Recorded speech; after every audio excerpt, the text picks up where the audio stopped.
좋아요, 구독! 외신 브리핑 시작합니다. 어제 3대 지수 모두 다 상승하면서 마감을 지었습니다. 가장 큰 폭으로 올랐던 건 나스닥이었습니다. 1.37% 정도 상승하면서 마감했는데요. 이만큼 나스닥이 많이 올라왔다라는 건 빅테크들의 강세가 있었기 때문입니다. AI 관련주들이 특히 급등하는 모습을 보였습니다. 오늘은 구글의 강세가 두드러졌었는데요. 어제 소개해드렸던 대로 구글은 AI 챗봇인 제미나이를 공개한 이후 급등세를 나타냈습니다. 월가에서 이를 극찬했기 때문인데요. 구글이 그동안 마이크로소프트에 다소 밀린다라는 느낌이 있었지만 이번 제미나이 공개를 하고 나서부터는 다시 한번 뒤엎는 느낌이다라는 코멘트들이 잇따라서 나오게 됐습니다. 그리고 AMD 역시 급등세가 있었습니다. 엔비디아의 H100 대항마인 MI300X 시리즈를 내놨기 때문인데요. H100보다 가격은 훨씬 더 저렴한데도 불구하고 성능이 좋기 때문에 이 부분이 더 눈길을 좀 끌고 있습니다. 빅테크들이 강세를 보이게 되면서 나스닥 지수를 크게 끌어올리는 모습을 보였고요. 나스닥이 1% 넘게 상승하면서 가장 큰 폭으로 장중 내내 플러스권을 유지하며 마감했습니다. 계속해서 유가 상황 함께 살펴보겠습니다. 유가는 배럴당 69달러 선에서 마감을 지었습니다. 6개월 만에 최저치를 기록하는 모습을 보였는데요. 미국 산유량은 계속해서 사상 최고에 근접을 하고 있고 미국과 중국의 에너지 수요는 계속해서 부진할 것이다라는 점이 가격을 압박하고 있는 것으로 풀이가 되고 있습니다. 이어서 이번에는 기사들 함께 살펴보겠습니다. 첫 번째로는 CNBC 기사 함께 보겠습니다. Top EU officials meet with Xi in China summit with trade in focus라는 기사고요. 첫 번째 기사로 4년 만에 개최된 중국과 유럽연합의 정상회담 소식 준비했습니다. 이번 정상회담은 2019년 이후 처음으로 베이징에서 개최가 됐는데요. 특히 EU 지도부가 개별적으로 방중을 한 적은 있지만 이렇게 정식 회담을 연 것은 이번이 처음입니다. 이 자리에서 무역 갈등에 대해서 논의가 좀 이뤄지긴 했지만 양측의 입장 차이가 견고하다라는 점을 다시 한번 확인을 했습니다. 먼저 무역 갈등이 가장 먼저 논의 테이블에 좀 올라왔는데요. 중국 측은 미국의 간섭을, EU 측은 대중 무역 적자를 원인으로 삼으면서 대립각을 세웠습니다. 시 주석은 간섭 배제라는 표현을 좀 사용하게 되면서 EU가 미국이 주도하는 대중국 수출 그리고 투자 통제에 동참하지 말고 자율성을 가져야 한다라고 이야기를 했습니다.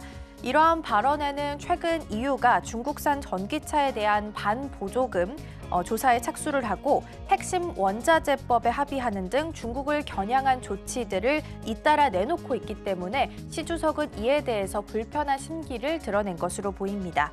반면 EU는 양측 간 무역 갈등이 원인이 대중 무역 적자에 있다라는 점을 다시 한번 좀 확인을 시켜줬는데요. 실제로 EU 측은 이날 회담에 앞서서 중국 측에 무역 불균형 문제 해결을 촉구하기도 했고요. 또 유럽 지도자들은 중국과의 무역 불균형을 용납하지 않을 것이다라면서 다소 강하게 이야기하기도 했습니다. 실제로 EU 국가들 지난해 3,957억 유로, 한화로 약 562조 원가량의 대중 무역 적자를 기록하기도 했습니다. 이는 전년 대비해서 약 58% 급증한 수치이고요. 지난 2018년 이후 대중 무역 적자는 계속해서 늘어나고 있다고 합니다. 게다가 이날 회담 일정은 예기치 못한 돌발 변수가 발생을 하면서 갑자기 축소가 됐고요. 어수선한 분위기가 유지가 됐다고 합니다. 당초 7일과 8일 이렇게 이틀 동안 회담을 진행을 하려고 했었는데요. 헝가리가 최근 우크라이나 전쟁 사항과 관련한 EU의 모든 안건에 제동을 걸겠다라고 입장을 좀 밝히게 되면서 모든 일정을 축소한 것으로 나타났습니다. 이번에는 유럽의 소식 하나 더 체크를 좀 해보도록 하겠습니다. Europe's talk on world-leading AI rules paused after 22 hours and will start again Friday라는 기사고요. 유럽연합이 세계 최초로 추진하고 있는 AI 규제법의 최종 타결이 임박한 것으로 보이고 있습니다. 지난 22시간에 걸친 마라톤 회의 끝에 협상의 진전을 좀 보였고요. 현지 시간으로 8일 오전 9시에 협상을 다시 한번 재개하겠다라는 기사입니다. 일부 언론에 따르면 챗GPT 같은 이 생성형 AI를 규제하는 방안에 대해서 잠정적으로 합의했다라고 전해지긴 했는데요. 다만 생성형 AI를 제외하고 있는 다른 AI 관련 기술적 규제 방법에 대해서는 이견을 좀 좁히지 못한 것으로 보입니다. 이유는 내년 6월에 유럽 의회 선거를 좀 앞두고 있는 상황입니다. 그렇기 때문에 서둘러서 법 제정과 또 시행을 확정한다라는 계획을 가지고 있고요. 이제 주말 사이에 회의 결과가 도출될 텐데요. 이 부분도 계속해서 뉴스 팔로우업 해보도록 하겠습니다.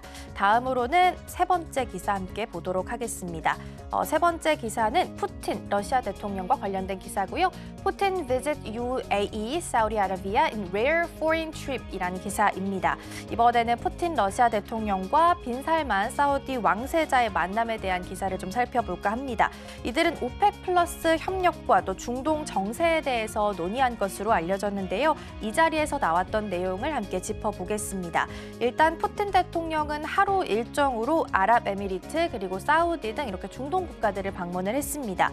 이들이 대면으로 만난 것은 2019년 10월 이후 약 4년 만이고요. 먼저 오펙 플러스 협력 내용을 보면 지난달 30일 회의에서 내년 1분기 석유 생산량을 하루 220만 배럴씩 자발적으로 감산하겠다라는 내용으로 회의를 한 것으로 여기까지 전해져 있습니다. 그럼에도 불구하고 시장은 추가 감산에 대해서 의구심을 좀 품고 있고 국제 유가 하락도 가격도 계속해서 하락하고 있는 모습을 보이고 있는데요.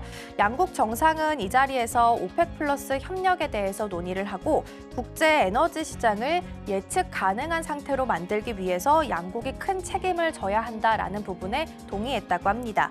또 이스라엘 하마스 전쟁에 대해서 이야기도 했다라고 전해지기는 하는데요. 양국 정상은 확대 회담 뒤 저녁 식사를 가졌습니다. 여기서 무엇이 논의됐는지 구체적으로 밝힐 수는 없지만 일반적으로 이팔 전쟁과 민감한 다른 국제 문제들을 논의한 것은 분명해 보인다라는 이야기가 나오고 있습니다. 사실 푸틴 대통령은 우크라이나 침공 이후에 중국이나 이란 그리고 옛 소련 국가만 찾아왔었는데요. 이번에 이례적으로 아랍에미리트 그리고 사우디를 방문하게 됐습니다.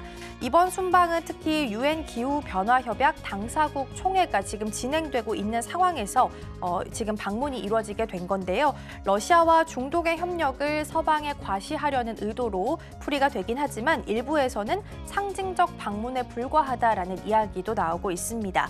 푸틴 대통령은 다음 회담은 모스크바에서 열려야 한다라고 이야기를 하자 빈살만 왕세자는 준비가 되어 있다라고 화답하기도 했다고 합니다. 앞으로 주기적인 회담이 이루어질 수 있을지 이 부분은 계속해서 좀 지켜보셔야 될 것 같습니다. 이번에는 섹터별 움직임 함께 살펴보도록 하겠습니다. 전반적으로 나스닥 지수가 1% 넘게 상승했기 때문에 빅테크주 위주로 해서 초록빛이 조금 더 강한 모습 보실 수 있겠습니다. 일단 첫 번째 특징주로 애플 함께 살펴보실 텐데요. 1.01% 상승하면서 오늘 마무리했습니다. 애플이 공급망 다각화를 적극적으로 추진하고 있는 것으로 나타났습니다. 특히 공급망 제조 시설을 중국에서 벗어나면서 인도 등 다른 지역으로 이전하고자 하는 노력을 보이고 있다고 합니다. 애플은 이러한 방침에 따라서 조만간 출시할 예정인 최신 아이폰의 배터리가 인도에서 생산되기를 희망한다라고 이야기했는데요. 실제로 애플은 부품 공급 업체들에게 이미 이러한 내용을 통보한 것으로 전해졌습니다. 최근 중국의 배터리 제조업체인 더사이는 인도의 신규 공장 설립을 권유받았다고 하고요. 대만의 심플로 역시 인도 내 생산 확대 요청을 받은 것으로 전해졌습니다.